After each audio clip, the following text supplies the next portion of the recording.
శ్రోతలకు నమస్కారం. ఇప్పుడు నేను చందమామ నుంచి జీవనోపాధి మరియు ఏడుకుండలు అను 2 కథలను చదివి వినిపించబోతున్నాను. ముందుగా జీవనోపాధి. ఈ కథను శ్రీమతి సురభి రేవతి గారు రచించారు. ఇంకా కథలోకి వెళ్దాం. ఒక గ్రామంలో సోమయ్య అనే రైతు ఉండేవాడు. అతడు గొర్రెలను అమ్మి బోరెడంత డబ్బు పోగు చేశాడు. అతనికి తన పొలంలో బావి తవ్వించాలని ఆలోచన ఉండేది. కానీ ఎంతో కాలంగా పోగు చేసి దాచిన డబ్బు తీసి నీటి కోసం ఖర్చు చేయటానికి మనసు రాక అతను ఆ ఆలోచనను అమలు చెయ్యలేదు. ఇంతలో కరువు వచ్చింది. నీటికి గిరాకీ హెచ్చింది. ప్రజలు తిండికి లేక బాధపడుతున్నారు. బావి తవ్వించటానికి ఇదే సమయమని సోమయ్య అనుకున్నాడు. ఎందుకంటే కూలీలు ఎంతమంది కావాలంటే అంతమంది చౌకగా దొరుకుతారు. ఇలాంటి సమయంలో పెట్టిన మదుపు రెట్టింపు ఆదాయాన్ని ఇస్తుంది. సోమయ్య తన వద్ద చాలా కాలంగా మూలుగుతున్న డబ్బు పైకి తీశాడు. వడ్డెవారిని పిలిపించి వాళ్ళ నాయకుడితో బావి తవ్వే ఏర్పాట్లన్నీ చేసుకున్నాడు. కరువు రోజుల్లో పని దొరికింది కదా అన్న సంతోషంతో వడ్డెవాళ్లు బావి పని ఉత్సాహంగా ప్రారంభించారు. 2 నిలువల లోతు తవ్వకం జరిగేసరికి బండపడింది. సోమయ్యకు గుండెలు గుబేలుమన్నాయి.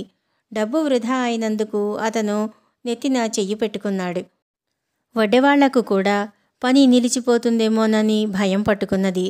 1-2 నెలలు పని ఉంటే వాళ్ళు కరువు నుంచి బయటపడతారు. వాళ్ళు భయపడినట్లే సోమయ్య ఇంకా పని చాలు అన్నాడు. ఈ బండ ఎంతో లేదు, 1 పొర మాత్రమే. దాని కింద బ్రహ్మాండమైన నీటి బుగ్గ ఉంది. రేపు ఉదయానికి 2 అడుగుల నీరు రావచ్చు. ఇప్పుడు పని నిలపకండి అన్నాడు వడ్డెనాయకుడు. సోమయ్య ఏమీ అనకుండా ఇంటికి పోయాడు. ఆ రాత్రి వడ్డెనాయకుడికి నిద్ర పట్టలేదు. ఎలాగైనా తన వాళ్లకు 4 డబ్బులు ముట్టేటట్లు చేయటం ఎలాగా అని అతను చాలాసేపు ఆలోచించి ఒక నిర్ణయానికి వచ్చాడు. అతను వెంటనే లేచి తన వాళ్ళనందరినీ పిలిచి తలా 1 కడవ ఇచ్చి ఏ గుంటలో దొరికిన నీరైనా సరే తెచ్చి బావిలో పొయ్యమన్నాడు. వాళ్ళు బావిలో 3 లోతు ఉండేటట్లుగా నీరు పోసి వెళ్ళిపోయారు. అడుగున బండ ఉండటం చేత ఆ నీరు ఇంకిపోలేదు. సోమయ్య మర్నాడు ఉదయం అలవాటు చొప్పున బావి వద్దకు వెళ్ళి చూసేసరికి నీరు కనిపించింది. అతను ఎగిరి గంతేసి హడావుడిగా వడ్డెనాయకుడి ఇంటికి వెళ్ళి, "నువ్వన్నది నిజం, బావిలో నీరు పడింది. పని నిలపను, రండి పని సాగించండి" అన్నాడు. "లేదు సోమయ్య గారు, మేమంతా మరో గ్రామం వెళదామనుకున్నాం. అక్కడ మాకు బోలెడంత పని దొరుకుతున్నది. ఇంకెవరితోనైనా పని చేయించుకోండి" అన్నాడు వడ్డెనాయకుడు బెట్టుగా. "అలా కాదు, ఈ పని మీ చేతి మీదుగానే కావాలి" అని సోమయ్య నాయకుణ్ణి బతిమాలాడు. "అయితే డబ్బు ముందుగానే ఇచ్చే ఏర్పాటు చెయ్యండి, లేకపోతే మా వాళ్ళు నా మాట వినరు" అన్నాడు నాయకుడు.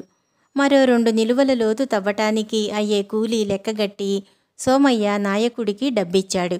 వడ్డెవాళ్లు లెక్క ప్రకారం 2 నిలువల రాయి పగలకొట్టారు. మొదట కనిపించిన నీరు ఎప్పుడో ఇంకిపోయింది. ఆ తరువాత అది కనిపించలేదు. బండ తరగనూ లేదు. వడ్డెవాళ్లకు మాత్రం కరువు రోజుల్లో జీవనోపాధి దొరికింది. ఈ కథ ఇంతటితో సమాప్తం. 2వ కథ ఏడుకుండలు. ఈ కథను శ్రీమతి అమ్ము భాస్కరమ్మ గారు రచించారు. ఇంకా కథలోకి వెళ్దాం. ఒక ఊళ్ళో ఒక చిల్లర వర్తకుడు ఉండేవాడు. అతనికి పెద్ద వర్తకుడు కావాలన్న ఆశ ఉండేది. ఒకరోజు అతను సరుకులు తెచ్చుకోవటానికి పట్నం పోతూ ఎండ మరీ ఎక్కువగా ఉండటం చేత ఒక చెట్టు నీడన కూర్చుని డబ్బు గురించి ఆలోచనలో పడ్డాడు. ఇంతలో పైనుంచి, "నీకు 7 కుండల బంగారం కావాలా?" అన్న ప్రశ్న వినిపించింది. వర్తకుడు ఆశ్చర్యంతో తల ఎత్తి పైకి చూశాడు. కానీ అతనికి ఎవరూ కనిపించలేదు. అయినా అతను సంతోషంతో చెట్టుపైకి చూస్తూ, "అయ్యా, మీరెవరో నాకు తెలీదు. నా మీద దయ కలిగి మీరు ఇంత ఉపకారం చేస్తానంటే వద్దనటానికి నాకు నోరు వస్తుందా? 7 కుండల బంగారం అవశ్యం దయచేయించండి" అన్నాడు. దీనికి జవాబుగా చెట్టు మీద నుంచి, "ఇంటికి వెళ్ళి చూసుకో, 7 కుండల బంగారం నీ ఇంట ఉంటుంది" అన్న మాటలు వినిపించాయి. వర్తకుడు వెంటనే లేచి పరిగెత్తుకుంటూ ఇంటికి వెళ్ళాడు. అతని ఇంట్లో నిజంగానే 7 కుండల బంగారం ఉన్నది. 6 కుండల నిండా బంగారం ఉన్నది, కానీ 7వ కుండలో సగానికి మాత్రమే ఉన్నది. 6 కుండల నిండా బంగారం ఉన్నదని సంతోషించక ఆ వర్తకుడు 7వ కుండలో బంగారం సగానికే ఉన్నందుకు దిగులు పడ్డాడు. ఆ 7వ కుండను బంగారంతో నించితే తప్ప ఆ మనిషికి ఆరాటం తగ్గేటట్లు కనపడలేదు. అతను వెంటనే లేచి తన భార్య ఒంటి మీద ఉన్న బంగారు నగలన్నీ తీయించి కుండలో వేశాడు. కానీ కుండ నిండలేదు. ఆ ఊళ్ళోనే ఒక జమీందారున్నాడు. అతను వర్తకుడికి చిన్ననాటి స్నేహితుడు. వర్తకుడు ఆ జమీందారు వద్దకు వెళ్ళి, ఆపదలో ఉన్నాను, అప్పు కావాలి అని చెప్పి సొమ్ము కొంత తీసుకుని దానితో బంగారం కొని కుండలో వేశాడు. కానీ కుండ నిండలేదు. అప్పుడు వర్తకుడు ఇంట్లో వంట మానిపించి తన భార్యతో సహా గంజి తాగుతూ కొంత డబ్బు మిగిల్చి కొనగలిగినంత బంగారం కొని కుండలో వేశాడు. కానీ కుండ నిండలేదు. తరువాత వర్తకుడు గంజి తాగటం కూడా మాని చిరిగిన బట్టలు కట్టుకుని ముష్టి ఎత్తటానికి బయలుదేరాడు. ఒకరోజు ముష్టి ఎత్తుకుంటూ వర్తకుడు జమీందారుకు కనిపించాడు.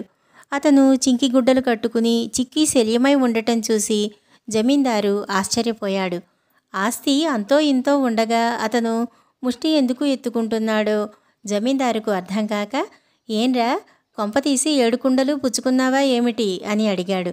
వర్తకుడు ఆశ్చర్యపోయి, ఈ రహస్యం మీకెలా తెలిసింది అన్నాడు. ఇది పెద్ద రహస్యం కాదు.